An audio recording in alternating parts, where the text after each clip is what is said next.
বিয়ে করছে, অনেকদিন চলতেছিল সংসার ভালোই। একদিন এর এক বান্ধবীর বিয়ে হয়েছে আরেক মুসলমানের কাছে, কিন্তু প্রথম জন যতটুকু দিনদার, দ্বিতীয় যে বান্ধবীর যে বিয়ে হয়েছে যেখানে, ও আরো দিনদার। এই মেয়ে যখন ওইখানে গেছে তো জিজ্ঞেস করছে, তুই নামাজ কত পড়িস? কেন, 4 বেলা?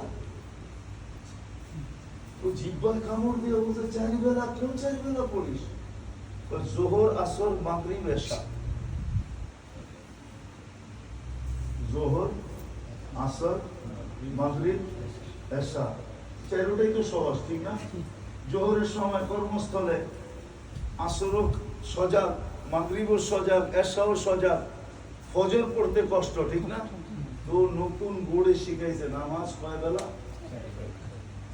যখন বান্ধবীর কাছে গেছে, যাওয়ার পরে বলছে, আরে কি করছিস কি তুই? নামাজ তো 5 বেলা। বলছে 5 বেলা মানে? ফজরের নামাজ সবচেয়ে বেশি গুরুত্ব রাখে, ঘুমের থেকে ওইটা যে নামাজ পড়তে হয়। তো মেয়ে কিচ্ছু বলে নাই। আসার সময় একটা ডিভোর্স লেটার লেখা নিয়ে আসছে। আয়সা স্বামীর হাতে ধরায়া দিছে, বলছে এটা কি? বলছে তোমার সাথে আমার সাথে বিচ্ছেদ। বলছে কেন?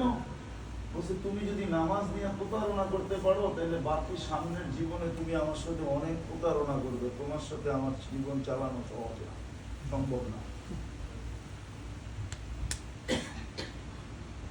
বড় শিক্ষণীয় বিষয়, কিন্তু সে নবমুসলিম।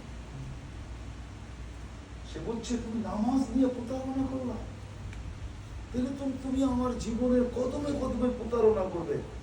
কিন্তু আমি তোমার সাথে সংসার করতে চাই না, বাচ্চা কাচ্চা হয় না, এখনই ভালো। দিন দিছেন আমাদেরকে সুখে থাকার জন্য। আজকে আমরাও বুঝি নাই, আমরা বুঝাইতেও পারি না।